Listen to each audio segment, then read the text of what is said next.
Good evening all of you, good evening. तो जैसा कि आप सभी बच्चों को पता है कि हम लोग पिछले क्लास में जो है चैप्टर नंबर 6, ठीक है, रेखाएं और कोण जो है चैप्टर को स्टार्ट किए थे। और हमने लास्ट क्लास में पढ़ा था कि बिंदु क्या होता है, संरेख बिंदु क्या होता है और असंरेख बिंदु क्या होता है। ये तीन चीजें हमने लास्ट क्लास में पढ़ा था। तो एक बार मैं जल्दी से तीनों चीज को बता देता हूं। बिंदु क्या होता है? तो बिंदु, जैसे ये डॉट होता है, दिख रहा है, ये बिंदु है। तो बिंदु में ना तो लंबाई होती है, ना तो चौड़ाई होती है, ना तो ऊंचाई होती है। तो बिंदु को हम ऐसे कह सकते हैं कि जिसमें ना तो लंबाई हो, ना चौड़ाई हो, ना ऊंचाई हो, उसे हम बिंदु कहते हैं। तो बिंदु आपने समझा था। संरेख बिंदु आपने क्या समझा था कि संरेख बिंदु ऐसे कहते हैं जिससे तीन या तीन से अधिक, जैसे तीन या तीन से अधिक बिंदु हो और इससे एक सीधी रेखा जो है खींची जा सके। ठीक है, एक रेखा खींचे और ये तीनों बिंदु इस पे आ जाए तो ये संरेख बिंदु है। ठीक है, और फिर से असंरेख बिंदु क्या होता है? यानी तीन या तीन से अधिक बिंदु जो है एक सीधी रेखा के ऊपर ना आए। जैसे इसको मिलान करेंगे तो ये एक सीधी रेखा का निर्माण नहीं करेगा। आप देख सकते हैं यहां से ये सीधी रेखा नहीं है, इसलिए ये क्या है? असंरेख बिंदु है। ठीक है, तो संरेख बिंदु किसे कहते हैं? जब तीन या तीन से अधिक बिंदु एक सीधी रेखा पे अवस्थित होते हैं। और असंरेख बिंदु जब तीन या तीन से अधिक बिंदु एक सीधी रेखा पे अवस्थित नहीं होते हैं तो उसे असंरेख बिंदु कहते हैं। और बिंदु क्या होता है? तो आपने पढ़ा था कि जिसमें ना तो लंबाई होती है, ना चौड़ाई होती है, ना ऊंचाई होती है।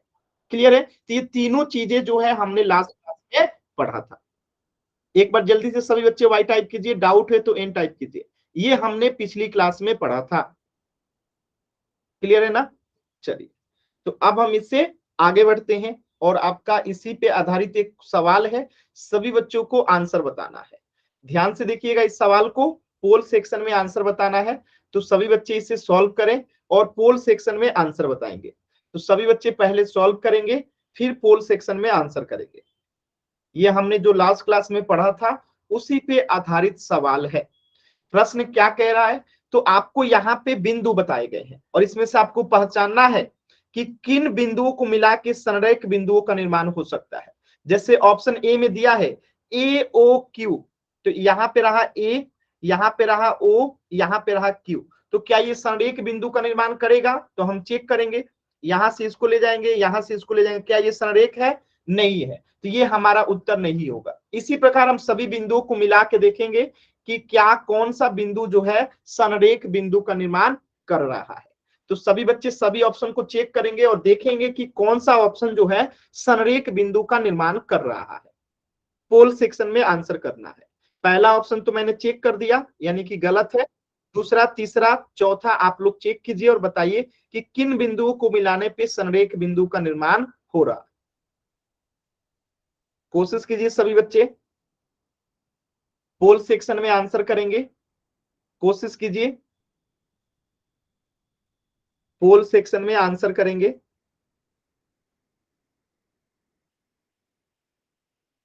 कोशिश कीजिए, सभी बच्चे कोशिश करेंगे।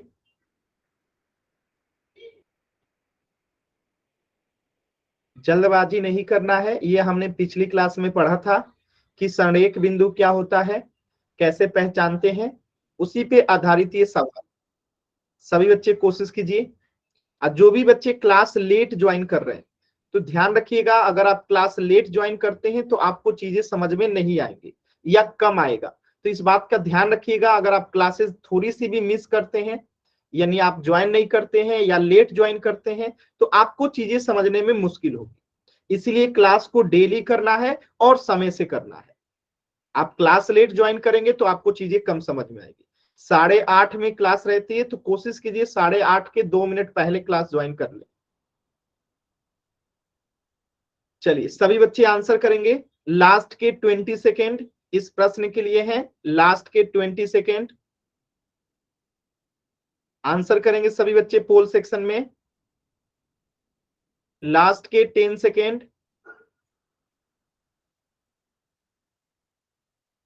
10, 9, 8, 7, 6, 5 4 3 2 1। देखिए आधे बच्चों के उत्तर जो है गलत है। क्यों गलत है, ध्यान से देखिएगा। हमें संरेख बिंदु का पहचान करना था, तो मैंने ए ओ क्यू को चेक किया तो ये तो असंरेख निकला। क्या निकला, ये असंरेख बिंदु निकला, यानी सीधी रेखा पे अवस्थित नहीं है। अब इसी प्रकार ए ओ एम को चेक करते हैं, तो ये रहा ए, ये रहा ओ और ये रहा एम। तो इसको मिलान करेंगे तो क्या ये संरेख बिंदु का निर्माण करेगा? एकदम नहीं करेगा। देख सकते हैं आप लोग, ये सीधी रेखा का निर्माण नहीं कर रहा है, तो ये भी हमारा उत्तर नहीं होगा क्योंकि ये भी असंरेख है। तीसरा ऑप्शन चेक करते हैं, POR। POR, तो देखिए यहाँ पे आपका P है, यहाँ पे आपका O है और यहाँ पे आपका R है, तो ये एक सीधी रेखा का निर्माण कर रहा है जो कि आपको दिख रहा है। ठीक है, एक सीधी रेखा का निर्माण कर रहा है, यानी कि ये क्या होगा, ये संरेख बिंदु का निर्माण करेगा। तो इस प्रश्न का उत्तर हो जाएगा ऑप्शन सी। क्लियर है सभी बच्चों को? तो एकदम आसान सवाल था। ठीक है, 3 या 3 से अधिक बिंदु जब एक सीधी रेखा पे अवस्थित होती हैं तो उसे संरेख बिंदु कहते हैं, और जब अवस्थित नहीं होती हैं 3 या 3 से अधिक बिंदु तो उसे असंरेख कहते हैं। क्लियर है? तो ये हमने पिछली क्लास में भी पढ़ा था और आज भी मैंने क्लास के शुरुआत में ही बता दिया। बताइए सर। बोलिए सर ये डी भी तो होना चाहिए शायद। कौन सा? Sir D. डी क्यों होना चाहिए? डी में क्या लिखा है? BOL। देखिए यहाँ पे डी ये रहा, ओ ये रहा और एल ये रहा। कहां से? ये यस सीधी सर। रेखा है, ये सीधी यस रेखा सर है। सही। Yes sir. चीजों को ध्यान से देखना है तभी समझ में आएगा। और ये पूजा बहुत गलत आदत है, माइक ऑन करके नहीं पूछना है। जो कुछ कहना है आप चैट सेक्शन में लिख के पूछिए, ठीक है? माइक ऑन करके नहीं पूछना है। चलिए, तो इस प्रश्न का उत्तर हो जाएगा ऑप्शन सी, POR जो है संरेख बिंदु है। तो यहां तक तो हमने चीजों को पिछली क्लास में पढ़ लिया था। अब हम इसके आगे बढ़ते हैं, ठीक है? और अगला आपका टॉपिक है कि लाइन क्या होता है, यानी रेखा क्या होता है। फिर से लाइन सेगमेंट क्या होता है, यानी रेखाखंड क्या होता है। फिर से रे क्या होता है, यानी किरण क्या होता है। इन तीनों चीजों को एकदम 1 बाय 1 चीजों को समझेंगे एकदम ध्यान से। बहुत ही आसान होता है। तो सबसे पहले समझते हैं कि रेखा क्या होता है। ठीक है, तो देखिए रेखा को अगर हम डिफाइन करें तो क्या कह सकते हैं कि संरेख बिंदुओं से बनी। अब कहेंगे संरेख बिंदुओं से बनी का क्या मतलब है? जैसे ये देखिए, ठीक है, अगर मैं कहूं कि इन बिंदुओं से क्या संरेख बनेगा, तो आप कहेंगे कि नहीं सर इन बिंदुओं से संरेख नहीं बनेगा। तो क्या ये संरेख बिंदु है? आप कहेंगे कि नहीं सर ये संरेख बिंदु नहीं है। ठीक है, ये संरेख बिंदु नहीं है। लेकिन अगर मैं ऐसे लिख दूं, यानी सब का सब एक ही लाइन में अगर आ जाए तो हम इसे क्या कहेंगे? संरेख बिंदु कहेंगे, कहेंगे ना। तो ये संरेख बिंदु है जबकि ऊपर वाला नहीं है। तो अब देखिए समझिएगा आगे कि संरेख बिंदुओं से बनी एक ऐसी आकृति जो दोनों तरफ से अनंत तक बढ़ाई जा सके। यानी कि जैसे मैं यहाँ पे एक डॉट, ये क्या है? ये सब संरेख बिंदु है क्योंकि एकदम सीधी रेखा में है, सीधी लाइन में है। ठीक है, और इन सब के बीच में अगर मैं मिलाते जाऊं मिलाते जाऊं मिलाते जाऊं मिलाते जाऊं मिलाते जाऊं तो क्या बनेगा? एक रेखा का निर्माण हो जाएगा। ठीक है, एक रेखा का निर्माण हो गया। ये सब देख रहे हैं, तो यही है रेखा। लेकिन इसको दोनों तरफ हम अनियमित क्या बोलते हैं, अनंत तक बढ़ा सकते हैं। क्या कर सकते हैं? अनंत तक बढ़ा सकते हैं, यानी कि ये आगे और बढ़ेगा। ठीक है, और इधर भी आगे और बढ़ेगा। ये तीर का निशान क्या बताता है कि ये आगे और बढ़ेगा और ये भी आगे और बढ़ेगा। ठीक है, तो रेखा क्या हो गया? संरेख बिंदुओं से बनी एक ऐसी आकृति जो दोनों तरफ से अनंत तक बढ़ाई जा सके, उसे रेखा कहते हैं। ठीक है, तो ये किनसे मिलकर बनी है? संरेख बिंदु से। ठीक है, ये संरेख बिंदु अगर मैं एकदम पास पास में लिख दूं तो रेखा बन जाएगा कि नहीं? बन जाएगा ना। तो यही है वो रेखा। क्लियर है सभी बच्चों को? क्लियर है ना?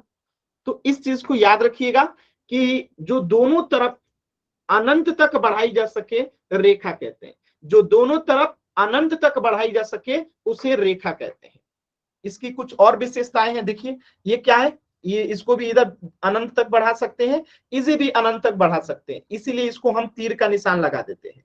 क्या कर देते हैं, तीर का निशान लगा देते हैं। और तीर का निशान क्या बताता है कि इसे दोनों तरफ अनंत तक बढ़ा सकते हैं। ठीक है, अब देखिए इस रेखा की जो है एक और विशेषता है क्या, कि यदि अनंत बिंदुओं को एक के बाद एक लगातार आपस में सीधा जोड़ा जाए तो वो रेखा कहलाती है। यानी कि देखिए यहाँ पे छोटे छोटे बिंदुओं को अगर हम मिला दें, यानी क्या बोलते हैं, संरेख बिंदुओं को मिला दें, तो इसी से तो निर्माण हुआ है रेखा का। समझ में आ रहा है? तो ये चीजें आपको क्लियर है कि यदि अनंत बिंदुओं को, कितने बिंदुओं को, अनंत बिंदुओं से, जैसे मैं इस प्रश्न में पूछूं कि ये कितने बिंदुओं से मिलकर बना है, तो आप क्या कहेंगे कि अनंत बिंदुओं से मिलकर बना है। क्या कहेंगे आप कि अनंत बिंदुओं से मिलकर बना है। अब आप देखिए ना, ये एक बिंदु है, ये भी एक बिंदु है, ये भी एक बिंदु है, ये भी एक बिंदु है, ये भी एक बिंदु है, ये भी एक बिंदु है, ये भी एक बिंदु है। तो ये आपको मैंने दिखाने के लिए बड़ा बड़ा बिंदु रखा। अगर मैं छोटा छोटा बिंदु लिखूं जिसमें ना लंबाई हो, ना चौड़ाई हो, ना ऊंचाई हो, जैसे ये, ठीक है, तो एक रेखा का निर्माण बन जाएगा कि नहीं, एक रेखा बन जाएगा कि नहीं, धीरे धीरे धीरे धीरे एकदम पास पास में खींचो तो एक रेखा का निर्माण हो जाएगा। तो यही चीज यहाँ पे लिखा गया है कि अनंत बिंदुओं के एक के बाद एक लगातार आपस में सीधा जोड़ा जाए तो वो रेखा कहलाती है। ठीक है, और इसे दोनों तरफ अनंत तक हम बढ़ा सकते हैं। ठीक है, और आगे देखेंगे तो एक रेखा पे अनगिनत इनफाइनाइट बिंदु होते हैं। यानी आपसे पूछा जाए कि इस रेखा में कितने बिंदु हैं, तो आप कहेंगे अनगिनत बिंदु है, आप काउंट ही नहीं कर सकते हैं। जैसे इसको तो आप काउंट कर सकते हैं, लेकिन जब आपको पता है कि इसी से मिलके ये बना है, ठीक है, तो क्या आप इसे काउंट कर सकते हैं कि इसमें कितना बिंदु है? नहीं कर सकते हैं। क्यों? क्योंकि ये तो अनंत तक बढ़ती है, आगे बढ़ती जाएगी बढ़ती जाएगी, इसका कोई एंड ही नहीं है, ये कभी खत्म ही नहीं होगा। इसलिए तो हम तीर का निशान लगा दिए हैं। ठीक है, तो इसे क्या कहते हैं, रेखा कहते हैं। तो ये भी याद रखिएगा कि एक रेखा पे अनगिनत बिंदु होते हैं, इनफाइनाइट बिंदु होते हैं, याद रहेगा। अब देखिए इसकी एक और प्रॉपर्टीज है, ठीक है, कि एक रेखा की सिर्फ लंबाई होती है, चौड़ाई या ऊंचाई नहीं होती है। तो जैसे ये रेखा है, ये रेखा है, तो इसमें सिर्फ लंबाई होती है, कोई इसकी चौड़ाई या मोटाई नहीं होती है। यानी कोई ये नहीं कहेगा कि ये रेखा कितनी मोटी है या कितनी ऊंची है, इसमें सिर्फ ये कहा जाएगा कि ये रेखा कितनी लंबी है। ठीक है, तो एक रेखा में सिर्फ क्या होती है, लंबाई होती है, ना तो चौड़ाई होती है और ना तो ऊंचाई होती है। ठीक है, तीसरी बात कि एक रेखा को निर्धारित करने के लिए कम से कम दो बिंदु चाहिए। निर्धारित करने के लिए दो बिंदु चाहिए का क्या मतलब है कि हमें एक रेखा खींचना है, तो हमें उसके लिए कम से कम दो बिंदु चाहिए, तभी हम एक रेखा खींच सकते हैं। एक रेखा निर्माण के लिए क्या चाहिए, हमें दो बिंदु चाहिए। जैसे ये एक बिंदु है, ये क्या है, एक बिंदु, तो क्या इससे रेखा का निर्माण होगा? नहीं। क्यों? क्योंकि ये तो बिंदु हो गया। लेकिन जब एक और बिंदु मिला देंगे तो ये क्या बन गया, रेखा बन गया। बात समझ में आया? तो कम से कम दो बिंदु चाहिए एक रेखा के निर्माण के लिए। ठीक है, कम से कम कितने बिंदु चाहिए, दो बिंदु चाहिए एक रेखा के निर्माण के लिए। याद रहेगा कि एक रेखा को निर्धारित करने के लिए कम से कम दो बिंदुओं की आवश्यकता होती है। क्लियर है? एक चीज और कि एक बिंदु से अनंत रेखाएं गुजरती है। जैसे मैं कहूं कि ये एक बिंदु है, यहां से कितनी रेखाएं गुजर सकती हैं, तो अनंत रेखाएं गुजर सकती हैं। देखिए ये हो गया, ये हो गया, ये हो गया, ये हो गया। एक बिंदु से कितनी रेखाएं गुजर सकती हैं, अनंत रेखाएं जो है गुजर सकती हैं, जो नीचे आप एग्जाम्पल में देख सकते हैं। ठीक है, तो क्या ये सभी पॉइंट सभी बच्चों को क्लियर है? ठीक है, मैं पांचों को फिर से एक बार बता देता हूं। देखिए एक रेखा जो है, ये एक रेखा हो गई, ठीक है, इसे दोनों तरफ जो है अनंत तक बढ़ाया जा सकता है, दोनों तरफ अनंत तक बढ़ाया जा सकता है। रेखा का कोई भी अंत पॉइंट नहीं होता है, अंत बिंदु नहीं होता है, यानी एंड पॉइंट नहीं होता है। यानी कि ये इधर भी एंड नहीं हो रहा है, इधर भी एंड नहीं हो रहा है, ये आगे बढ़ती चला जाएगा, इधर भी आगे बढ़ते चला जाएगा। यानी इसमें कोई एंड पॉइंट नहीं होता है, रेखा कभी समाप्त नहीं होती है। ठीक है, इसमें कोई एंड पॉइंट नहीं होता है। एक रेखा पे अनगिनत इनफाइनाइट बिंदु होते हैं, यानी अनगिनत बिंदुओं के मिलने से ये बना है रेखा। यहाँ पे एक बिंदु होगा, एक यहाँ पे होगा, एक यहाँ पे होगा, एक यहाँ पे, एक यहाँ पे, यानी अनगिनत बिंदुओं के मिलने से एक रेखा का निर्माण हुआ है।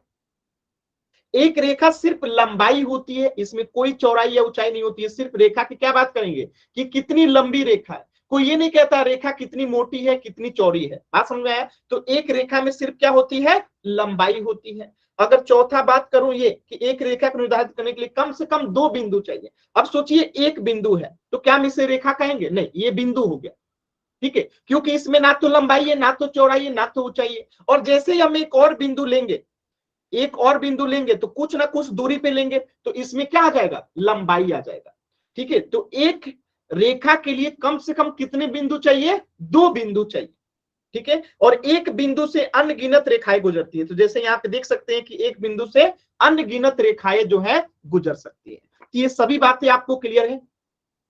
एक बार जल्दी से वाई टाइप करेंगे। एक रेखा के इतने गुण होते हैं,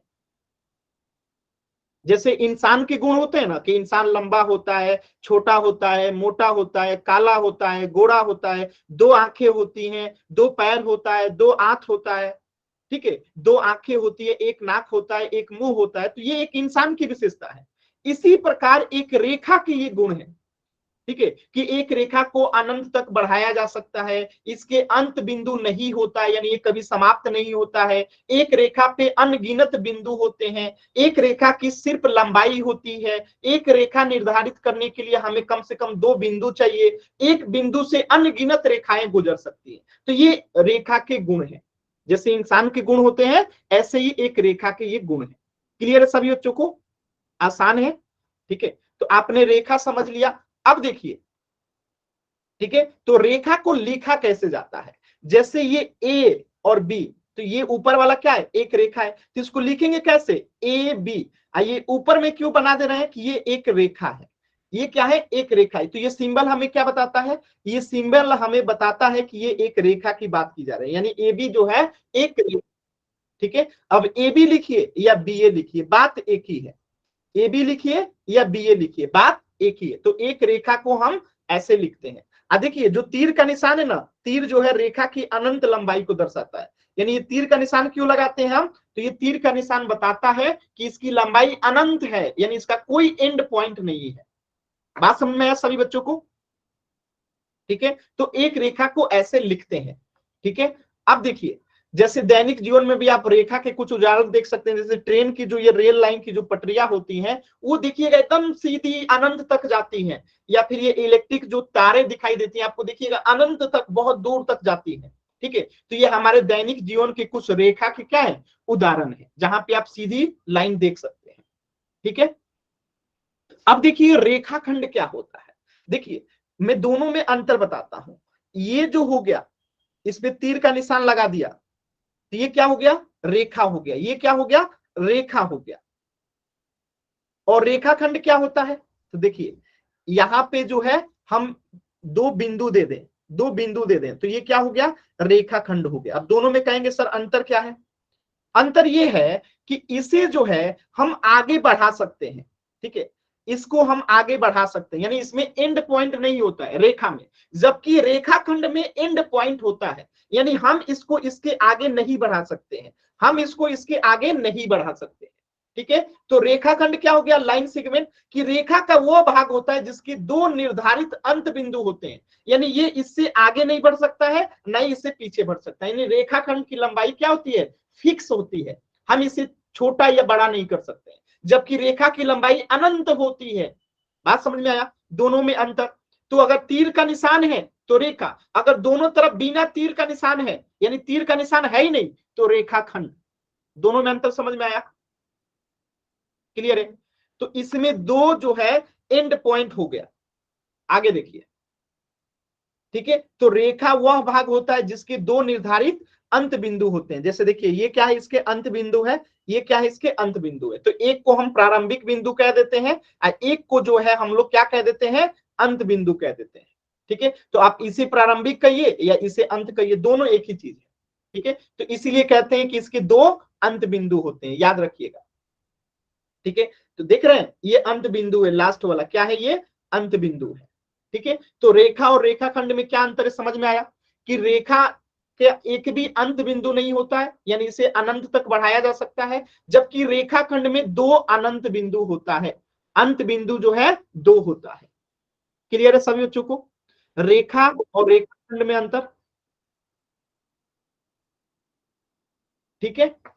आगे बढ़ते हैं। ठीक है, देखिए दो अंत बिंदुओं में से एक शुरुआती बिंदु यानी बिगिनिंग पॉइंट कहते हैं, यानी प्रारंभिक बिंदु कहते हैं, दूसरा जो है अंतिम बिंदु यानी एंड पॉइंट होता है। तो इसको हम सरल भाषा में क्या याद रखते हैं कि एक रेखाखंड में दो जो है अंत बिंदु होता है, याद रखिएगा, जिसे हम एक को कहते हैं बिगिनिंग पॉइंट, एक को कहते हैं अंत पॉइंट। ना इससे ये छोटा हो सकता है ना इससे ये बड़ा हो सकता है, तो इसकी लंबाई फिक्स होती है। ठीक है, अब देखिए जैसे ये रेखाखंड को अगर हमें लिखना होगा तो हम क्या लिखेंगे, ए बी लिखेंगे, ए बी के ऊपर क्या कर देंगे, ऐसे निशान बना देंगे, तो इससे क्या पता चलेगा कि ये रेखाखंड है, या हम इसी को ऐसे लिख देंगे बी ए, तो इससे हमें क्या पता चलेगा कि ये रेखाखंड है। या आप कभी कभी अगर केवल ए बी भी लिख देंगे ना तो इसका मतलब ही होता है क्या, रेखाखंड। क्यों, क्योंकि देखिए जब अभी हम आगे पढ़ लेंगे तो आपको बताएंगे कि केवल ए बी लिखने से हम क्यों मानते हैं कि ये रेखाखंड की बात की जा रही है, जबकि हमें रेखा बताना होता है तो इसमें दोनों तरफ तीर का निशान लगाना जरूरी होता है। ठीक है, आज जब किरण पढ़ेंगे तो अभी मैं किरण भी बताऊंगा। तो देखिए रेखाखंड की लंबाई निश्चित होती है, ना इसे हम छोटा कर सकते हैं ना बड़ा, तो रेखाखंड की लंबाई को मापा जा सकता है, यानी जिसका लंबाई फिक्स है हम उसी को तो माप सकते हैं। ठीक है, जैसे आप देखे होंगे स्केल की लंबाई फिक्स होती है, पेंसिल की लंबाई फिक्स होती है, ये जो नापने वाला है इसकी लंबाई फिक्स होती है, तो ये सब को हम क्या करते हैं, माप सकते हैं, क्योंकि रेखाखंड की लंबाई क्या होती है, फिक्स होती है। ठीक है, क्या रेल की पटरी को माप सकते हैं, नहीं, क्योंकि वो रेखा का उदाहरण है। क्या आप बिजली की तार जो दिखती है क्या आप उसे माप सकते हैं, नहीं माप सकते, क्योंकि वो अनंत तक जाती है। ठीक है, लेकिन इन सब चीजों को हम क्या कर सकते हैं, माप सकते हैं, इसलिए ये रेखाखंड है कि रेखाखंड के उदाहरण है। और इसके पहले जो मैंने उदाहरण दिखाया था रेल की पटरी या बिजली का तार, ये सब क्या है, रेखा के उदाहरण। क्लियर है दोनों बच्चों को, दोनों में अंतर क्लियर है आप लोगों को। अब हम तीसरा देखते हैं, तीसरा है किरण, जिसे हम कहते हैं रे। तो किरण जो है ना रेखा का वो भाग होता है जिसमें एक निश्चित बिंदु से प्रारंभ करके दूसरी दिशा में अनंत तक बढ़ाया जा सकता है, यानी कि ये एक तरफ अनंत तक बढ़ सकती है लेकिन दूसरी तरफ फिक्स है, यानी इधर नहीं बढ़ सकती है, ये इधर नहीं बढ़ सकती है लेकिन इधर फिक्स बढ़ सकती है।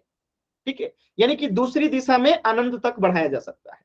ठीक है, तो इसे किरण कहते हैं। तो निश्चित बिंदु को प्रारंभिक बिंदु इनिशियल पॉइंट कहते हैं, तो इसे हम क्या कहेंगे, प्रारंभिक बिंदु। और इधर तो कोई अंत ही नहीं है, ठीक है, इधर तो कोई अनंत ही नहीं है, तो एक रेखा को कैसे दिखाते हैं, ए बी के ऊपर ऐसे एक तरफ तीर का निशान बना देंगे, और ए बी के ऊपर अगर हम दोनों तरफ तीर का निशान बना देंगे तो रेखा, और कोई निशान नहीं बनाएंगे तो रेखाखंड। ठीक है, तो ये पहचानने का तरीका है, एक तरफ तीर का निशान है तो क्या किरण, होगी एक तरफ तीर का निशान है, सर? अगर दोनों तरफ तीर का निशान है तो सर रेखा। पहली क्या होगी सर? A B. आपने माइक ऑन क्यों किया? सर पहली क्या होगी ऐसे पूछ रहा था। देखिए माइक ऑन नहीं करना, इस बात का ध्यान रखिए, आपको सर पूछना है चैट सेक्शन में पूछिए। सर वैसा सवाल था ये, ए बी आज मैंने 8:30 बजे ज्वाइन किया है, ए बी। देखिए ऐसे अगर आप माइक ऑन कीजिएगा तो फिर दिक्कत है, माइक ऑन मत कीजिए, मुझे बता लेने दीजिए, फिर आपको दिक्कत होगा तो माइक ऑन कीजिएगा, पहले मुझे बता लेने दीजिए। ठीक है, पहले ध्यान से सुनिए, मैं क्या बता रहा था, मैं तीनों को अंतर बता रहा था। पहले किरण को मैंने क्या बताया कि इसमें एक प्रारंभिक बिंदु होती है और एक तरफ ये अनंत तक बढ़ाई जा सकती है, तो इसे लिखने का तरीका क्या है, तो ये हो गया किरण। ठीक है, ये क्या है, किरण है।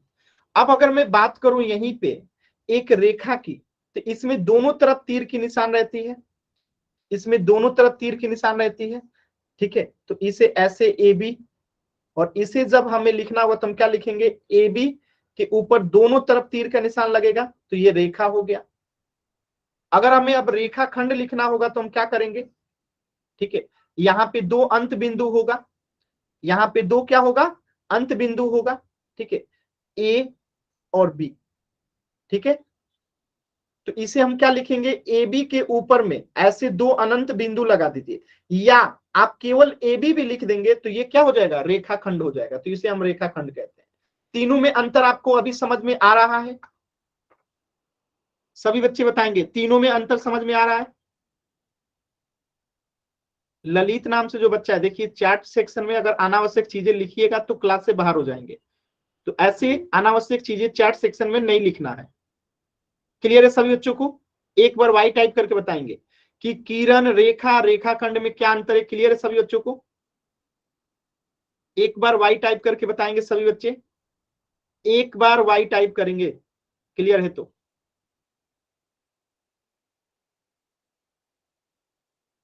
देखिए हाथ का बटन नहीं दबाना है, दबाइएगा तो क्लास से बाहर कर दिए जाएंगे, ध्यान रखिएगा इस चीज को। क्लियर है? चलिए अब देखिए किरण के कुछ एग्जाम्पल हैं। जब आप टर्च जलाते हैं, जब आप टर्च जलाते हैं तो आप देखे होंगे कि ये एक तरफ इसका प्रकाश बढ़ता है। आप सूरज की रोशनी भी देखिएगा एक तरफ आता है, दोनों तरफ नहीं जाता है, एक ही तरफ आता है। ठीक है, तो ये सब कुछ किरण के क्या है? एग्जाम्पल है। ठीक है, अब इन तीनों को देखिएगा, हमें अगर रेखा का लिखना होगा तो ए और बी है, तो रेखा लिखना होगा तो हम क्या लिखेंगे? ए बी के ऊपर तीर का निशान दोनों तरफ बना देंगे। अगर हम इस रेखाखंड को लिखा होगा तो केवल ए बी लिख दीजिए, या आप इसे क्या लिख सकते हैं? ए बी के ऊपर दोनों तरफ एंड पॉइंट बना सकते हैं। और किरण को लिखना होगा तो क्या लिखेंगे? ए बी और एक तरफ जो है इसमें तीर का निशान बना देंगे। तो ये तीनों चीजें आप लोग को क्लियर है? रेखा, रेखाखंड और किरण, बताइएगा, पहचान सकते हैं सभी बच्चे?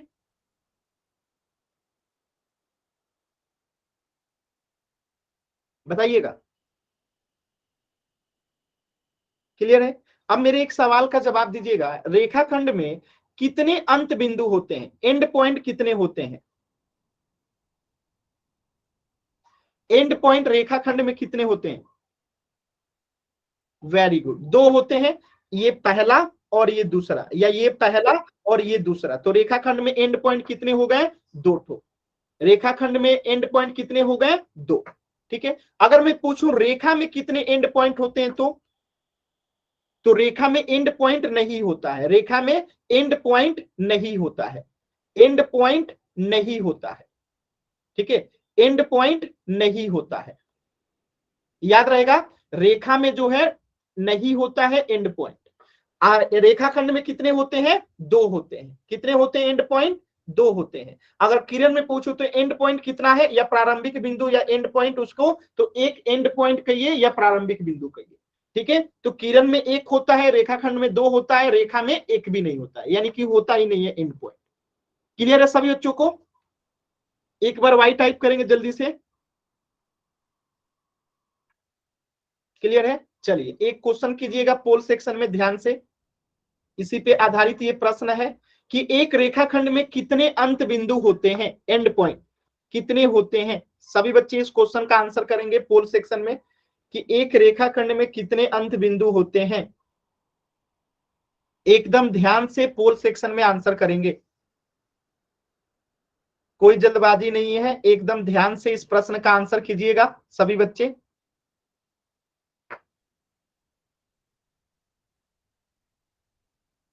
कोई जल्दबाजी नहीं है। एक रेखाखंड के कितने अंत बिंदु होते हैं? अभी अभी मैंने कुछ देर पहले आपको समझाया था, सभी बच्चे आंसर करेंगे। एक रेखाखंड के कितने अंत बिंदु होते हैं? सभी बच्चों को आंसर करना है। आपका टॉपर लिस्ट आएगा और उसमें आपका रैंक भी आएगा और ये आपके टीचर को भी भेजे जाएंगे। तो जो बच्चे पोल सेक्शन में आंसर नहीं करते हैं तो आपके टीचर देखेंगे और आपको मार्क्स भी नहीं देंगे, इस बात का ध्यान रखिएगा। आपके स्कूल के टीचर को आपका ये लिस्ट भेजा जाएगा कि ये बच्चा क्लास करता है, क्लास टाइम से जुड़ता है और पोल में आंसर करता है कि नहीं करता, ये सारी चीजें आपके टीचर को भेजी जाती है और उसी के आधार पर आपको स्कूल में से मार्क्स मिलता है। तो इन सब चीजों का ध्यान रखिएगा। तो पोल सेक्शन में सभी बच्चों का आंसर करना एकदम जरूरी है, सभी बच्चे जरूर आंसर करें। इस प्रश्न के लिए आपके पास समय है लास्ट के 10 सेकेंड। 10, 9, 8, 7, 6, 5, 4, 3, 2, 1। देखिए जो बच्चे क्लास में ध्यान नहीं देते हैं उन्हीं बच्चों का गलत होता है। अभी कुछ सेकंड पहले मैंने यहाँ पे बताया था कि रेखाखंड के दो एंड पॉइंट होते हैं, यहीं पे बताया था। रेखा के एक भी एंड पॉइंट नहीं होता है, यहीं पे लिखा था मैं कि एंड पॉइंट यहाँ पे नहीं होता है। ठीक है। और यहाँ पे मैंने बताया था कि एक एंड पॉइंट या प्रारंभिक बिंदु होता है। इसके बाद भी अगले सवाल में ही आप लोगों ने गलती कर दिया। तो इस प्रश्न का उत्तर क्या हो जाएगा कि इसमें दो एंड पॉइंट होता है। ये हो गया आपका रेखाखंड, एक बिंदु और एक यहाँ पे बिंदु, तो ये क्या हो गया, रेखाखंड हो गया। तो इसमें कितने अंत बिंदु हैं, तो दो है। क्लियर दिख रहा है, क्लियर है। तो कुछ बच्चे क्लास में केवल जुड़ जाते हैं, क्लास पे ध्यान नहीं देते। तो केवल क्लास जुड़ जाने से आप नहीं सीख जाएंगे, आपको ध्यान से चीजों को देखना होगा, समझना होगा, तभी चीजें समझ में आएंगी। जैसे मैंने अभी कुछ देर पहले ही एक सवाल पूछा था, बताएंगे सभी बच्चे कि एक रेखा के लिए, एक रेखा को निर्धारित करने के लिए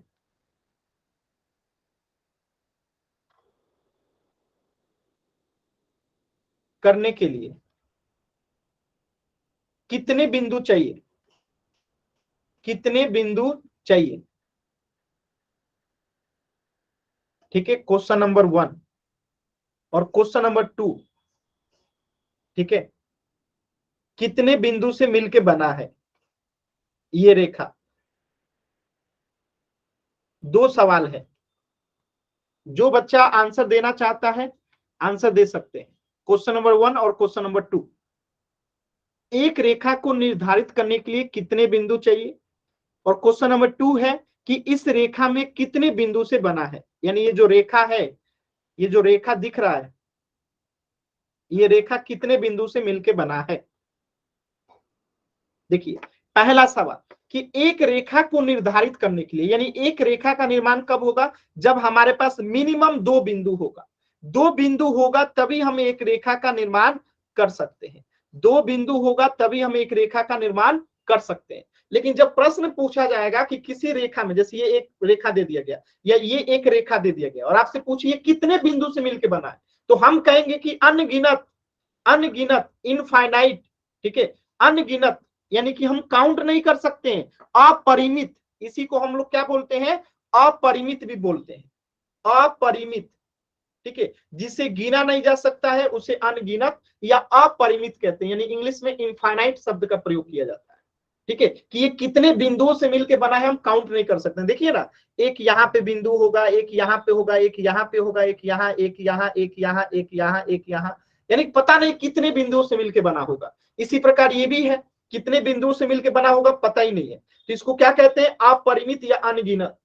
ठीक है, लेकिन एक रेखा का निर्माण करने के लिए कितने बिंदु चाहिए, तो सिर्फ दो बिंदु। यानी एक बिंदु है तब तो हम इसे बिंदु कह देंगे। जैसे ये केवल एक बिंदु है तो हम इसे क्या कहेंगे, कि बिंदु है। और जैसे ही एक दूसरा बिंदु लेंगे तो इससे क्या हो गया, एक रेखा का निर्माण हो गया।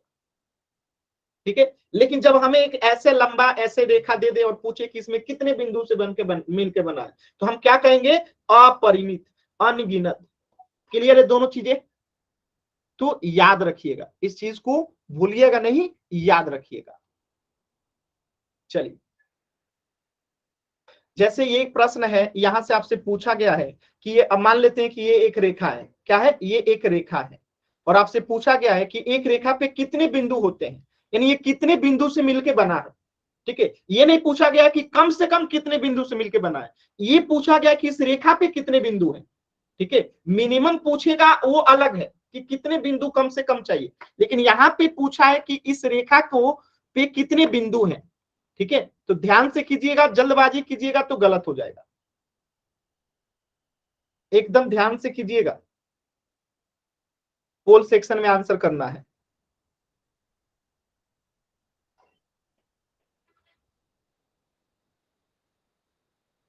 सभी बच्चे पोल सेक्शन में आंसर करेंगे, इस रेखा पे कितने बिंदु हैं। पोल सेक्शन में आंसर करना है सभी बच्चों को।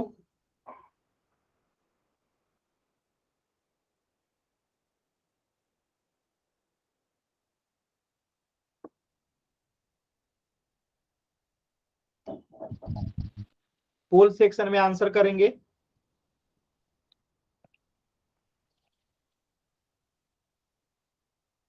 लास्ट के 10 सेकेंड, देखिए जो बच्चे आंसर नहीं कर रहे हैं ध्यान रखिएगा, आपके टीचर के पास आपकी रिपोर्ट जाएंगी कि ये बच्चा क्लास में पोल में आंसर नहीं करता है। ध्यान रखिएगा, ये जो बार बार हाथ के बटन दबा रहे हैं क्लास से बाहर हो जाएंगे। लास्ट के 10 सेकेंड, 10, 9 8 7 6 5 4 3 2 1।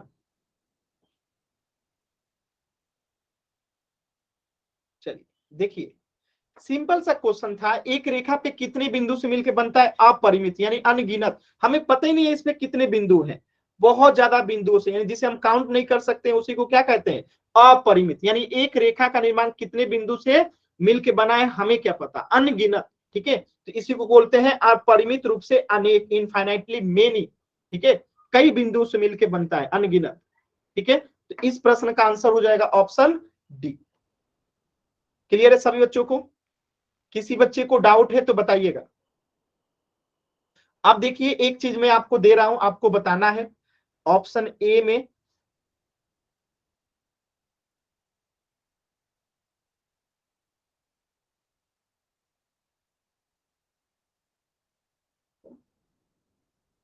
चलिए मैं आपसे पूछ रहा हूं, आप बताइएगा, इसमें से रेखाखंड कौन सा है? ए बी सी में से बताइएगा, रेखाखंड कौन सा है? ए बी सी में से रेखाखंड कौन सा है? देखिए, कुछ बच्चों का ललित नाम से जो बच्चा है गलत आंसर आया है। यही होता है, जल्दबाजी जो बच्चा करता है हमेशा गलत होता है। तो रेखाखंड क्या है? जिसके दो एंड पॉइंट होते हैं। तो यहाँ पे दो एंड पॉइंट है, तो ये क्या हो जाएगा, रेखाखंड हो जाएगा। ठीक है, अब बताइएगा इसमें से रेखा कौन सा है? रेखा कौन सा है? रेखा, रेखा कौन सा है? तो जो दोनों तरफ बढ़ाया जाता है उसे रेखा कहते हैं। तो ऑप्शन बी में, क्योंकि ये दोनों तरफ अनगिनत बढ़ाया जा सकता है, तो ये क्या हो गया, रेखा। अगर मैं पूछूं किरण कौन सा है, किरण, इसमें से किरण कौन सा है, तो ऑप्शन सी जो है क्या हो जाएगा, किरण हो जाएगा। ऑप्शन सी क्या हो जाएगा, किरण हो जाएगा, क्योंकि ये एक तरफ अनगिनत बनाया जा सकता है और ये प्रारंभिक बिंदु है। तो इन सब चीजों को पहचानना आना चाहिए कि देखते ही हम पहचान जाए कि ये रेखाखंड है, ये रेखा है, ये किरण है। जो दोनों तरफ बढ़ाया जा सकता है रेखा, जो दोनों तरफ नहीं बढ़ाया जा सकता है रेखाखंड, और जो सिर्फ एक तरफ बढ़ाया जा सकता है किरण। याद रखिए ना, रेखा दोनों तरफ बढ़ाया जा सकता है, ठीक है, रेखाखंड जो दोनों तरफ नहीं बढ़ाया जा सकता है, किरण जो सिर्फ एक तरफ अनगिनत बढ़ाया जा सकता है। ठीक है, याद रखिएगा, एकदम आसान होता है ये चीजें। चलिए एक क्वेश्चन पोल सेक्शन में कीजिएगा, इसमें से आपको किरण को पहचानना है कि चार ऑप्शन है, इसमें से किरण कौन सा है। सिर्फ एक इसमें से किरण है, तो ध्यान से पहचानिएगा कि इसमें से किरण कौन सा है। चार ऑप्शन है, इसमें से आपको किरण को पहचानना है। एकदम आराम से कोशिश कीजिए, इनमें से किरण कौन सा है, किरण, कोशिश कीजिए सभी बच्चे, इसमें से किरण कौन सा है।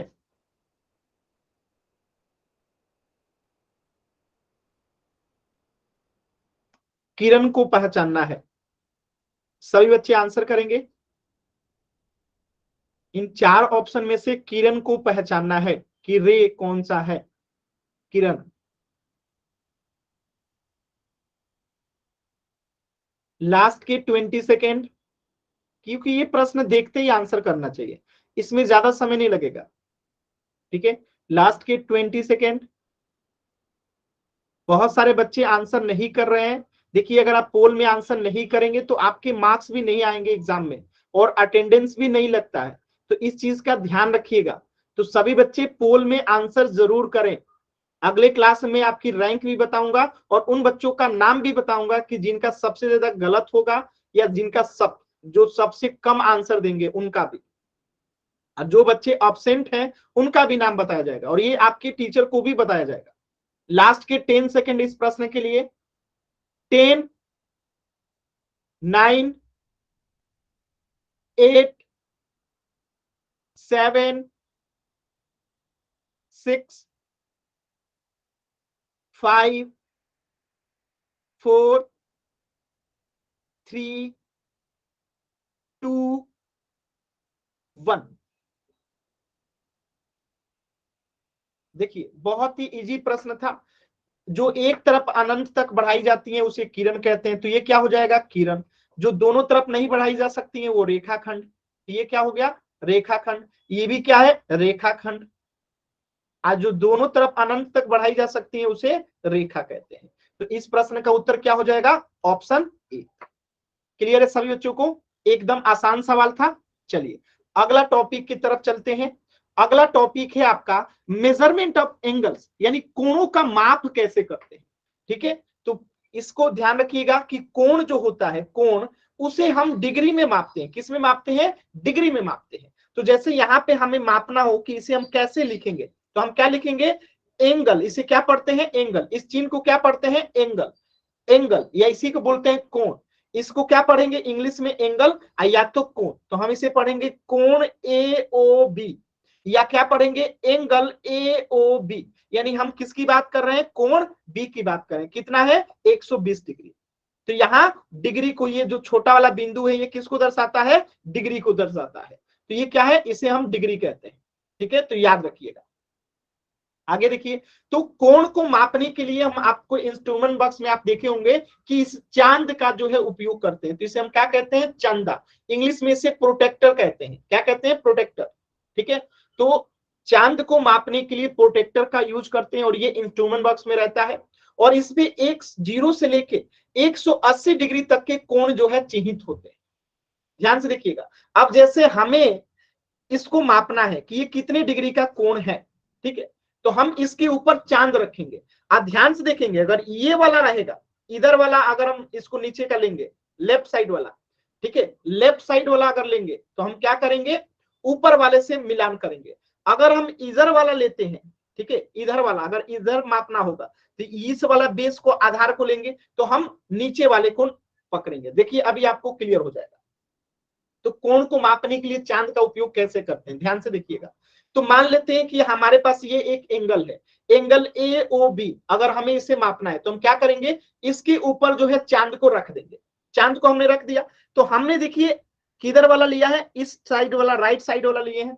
ठीक है, तो यहाँ पे हम कोण को मापेंगे तो ये नीचे वाला जो माप दिया गया है ना, ये नीचे वाला, इसको यूज करेंगे। किसे यूज करेंगे, इस जिस ब्रैकेट में लिखा गया है इस वाले को यूज करेंगे। ठीक है, इस वाले को यूज करेंगे। तो ये किन दोनों के बीच में आया है, तो अगर आप ध्यान से देखिएगा तो ये जो है 110 और 100 के बीच में है, यानी 105 डिग्री का ये कोण बना है। तो आपने कहा कि सर हम ऊपर वाला ये दोनों के बीच में क्यों नहीं लिए, इसको तब लेंगे जब हम कोण ये वाला मापना होगा। अगर हमें अभी ये वाला कोण मापना होगा, यानी इधर वाला जो ये बना है, ठीक है, ये वाला जो बना होगा इसे मापना होगा, तो हम ऊपर वाला लेंगे। यानी कि ये कोण कितना का हो जाएगा, 75 डिग्री का। और ये बड़ा वाला कोण कितने का हो जाएगा, 105 डिग्री का। तो ध्यान रखिएगा, राइट वाले को मापने के लिए नीचे वाला का उपयोग करेंगे, लेफ्ट वाले को मापने के लिए हम ऊपर वाले का उपयोग करेंगे। ध्यान रहेगा सभी बच्चों को, कैसे मापना है। क्लियर है, क्लियर है सभी बच्चों को। ठीक है, आगे बढ़ते हैं और देखिए यहां पे देखिए, आपको एंगल ए ओ बी को मापना है, तो चांद इसके ऊपर रख देंगे। चांद इसके ऊपर रखेंगे तो ये कहां पे जाके दिखा रहा है, देखिए 130 और 120 के अंदर में है, यानी ये करीब 127 डिग्री के करीब है। ठीक है, इसी प्रकार और एक एग्जांपल देखिए, जैसे इसे मापना है तो यहाँ पे ये किसके बीच में आ रहा है, एकदम 140 डिग्री पे आ रहा है, तो ये 140 डिग्री का एंगल बन जाएगा। ठीक है, और देखिए इसे मापना होगा तो ये कितना हो जाएगा, 140 डिग्री। अब अगर सोचिए, अगर ये इधर ना होके अगर ये इधर आ जाता, ठीक है, ये इधर आ जाता और इसे हमें मापना होता, तो इसे हम मापेंगे तो ये इधर अगर दे दिया जाएगा और इसे मापना होगा तो ये कितने डिग्री का होगा। तो जो ये नीचे वाला माप ले रहे थे ना, अब हम ऊपर वाला ले लेंगे, तो ये कितना हो जाएगा, ऊपर वाला 40 हो जाएगा। तो ये 40 डिग्री इधर में, तभी तो 140 डिग्री बनेगा, तो ये जोड़ने पे 180 डिग्री टोटल होगा। बात समझ में आया सभी बच्चों को, क्योंकि एक सीधी रेखा पे कितनी डिग्री की कोण बनती है, 180 डिग्री की। समझ में आ रहा है सभी बच्चों को। तो इधर वाले के लिए ऊपर वाला यूज करते हैं, राइट साइड वाले के लिए अंदर वाला यूज करते हैं। इस चीज को याद रखिएगा। ठीक है, ये चांद इसके ऊपर रख के हम नापते हैं, तो बहुत ही आसान होता है, आप लोग भी नाप सकते हैं। ठीक है, तो एक प्रश्न दे रहा हूं, सभी बच्चे कोशिश करेंगे कि कैसे इस प्रश्नों को जो है हम लोग सॉल्व करते हैं। तो बहुत ही आसान है, आपको एक प्रश्न दे रहा हूं मैं, देखिए इस प्रश्न को आपको बताना है कि ये कितने डिग्री का प्रश्न है। ठीक है, ये एंगल पी क्यू आर, यानी ये जो कोण है कितने डिग्री का है, ध्यान से देखिएगा कितने डिग्री का है। अगर इधर वाला राइट वाला है तो क्या लेंगे, अंदर वाला लेंगे। तो ध्यान से चेक कीजिए और पोल सेक्शन में आंसर कीजिए कि ये कितने डिग्री का कोण है एंगल पी क्यू आर। एकदम ध्यान से देखिए और पोल सेक्शन में आंसर कीजिएगा, जल्दबाजी नहीं करना है।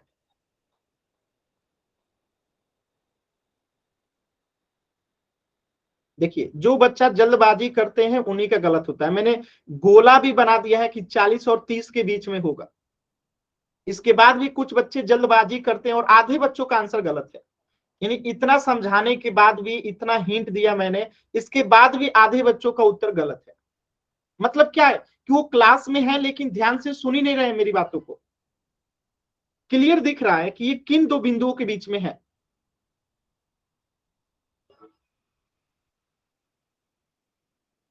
लास्ट के 20 सेकेंड, सभी बच्चे कोशिश करेंगे। लास्ट के 20 सेकेंड, लास्ट के 20 सेकेंड कोशिश कीजिए, सभी बच्चे आंसर करें, कोशिश कीजिए। माइक म्यूट रखेंगे अपना, सर माइक म्यूट रखेंगे, माइक ऑन नहीं करना है। जब पोल एंड होगा तब पूछिएगा।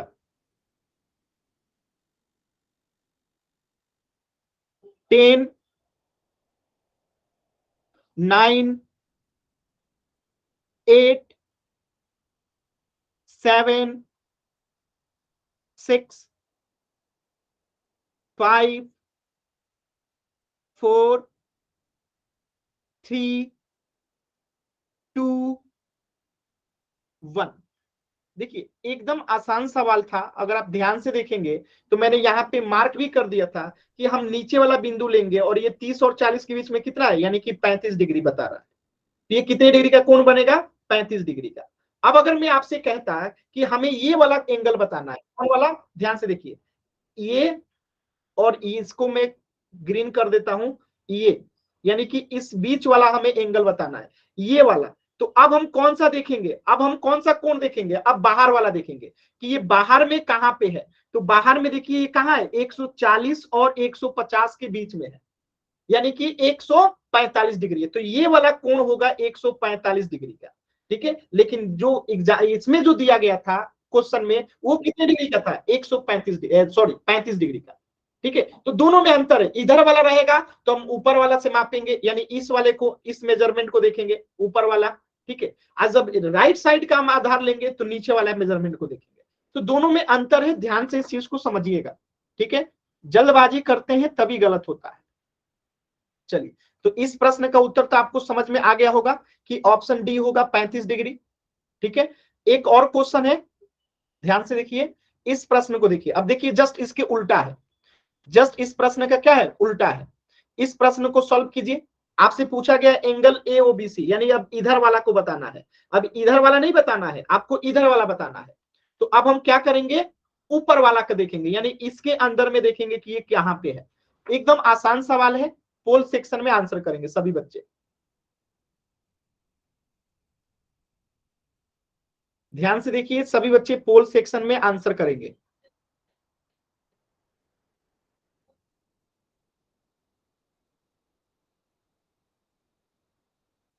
कोशिश कीजिए सभी बच्चे।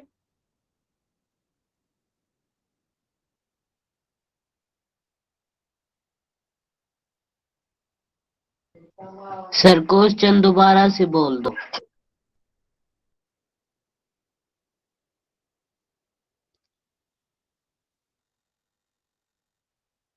कोशिश कीजिए, सभी बच्चे कोशिश करेंगे।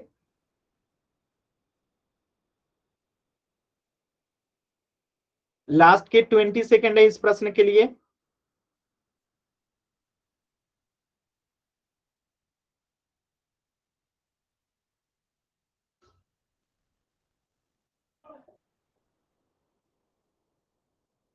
कोशिश कीजिए सभी बच्चे आंसर करें। 10, 9, 8, 7, 6, 5 4 3 2 1। देखिए बहुत ही आसान सवाल था, मैंने आप लोग को पहले ही बता रखा है कि आधार अगर हम इधर वाला अगर हमें मापना होगा, ठीक है, तो दूसरा होगा, लेकिन इधर वाला मापना होगा तो ऊपर वाला देखेंगे, यानी 70 और 80 के बीच में कितना है 75। तो इस प्रश्न का उत्तर हो जाएगा 75। और यही प्रश्न अगर ऐसे आ जाता, ठीक है, अगर ये रेड वाला इधर में बता रहा हूं, अगर ये इधर रहता और ये इधर रहता और ये रेड वाला आपसे पूछता कि इसकी माप कितनी है, तो हम क्या करते, नीचे वाला माप देखते हैं ये वाला कितना है, ठीक है। तो ये कितना हो जाता, ये वाला हो जाएगा 110 और 100 के बीच में 105 डिग्री हो जाएगा, और इधर वाला कितना हो जाएगा 75 डिग्री। अब देखिए ये 75 डिग्री है और ये 105 है, तभी तो इन दोनों को जोड़ के कितना बनेगा 180 बनेगा, क्योंकि एक सीधी रेखा पे कितने डिग्री का कोण बनता है 180 डिग्री का कोण बनता है। तो इधर वाला 75 होगा, इधर वाला 105 होगा, तभी तो 180 डिग्री होगा। क्लियर है सभी बच्चों को? तो इस प्रश्न का उत्तर हो जाएगा ऑप्शन सी 75 डिग्री। ठीक है, तो आज के क्लास में इतना ही पढ़ेंगे। किसी भी बच्चे को कुछ भी डाउट है तो अभी माइक ऑन करके पूछ लीजिए, किसी भी बच्चे को कुछ भी डाउट है।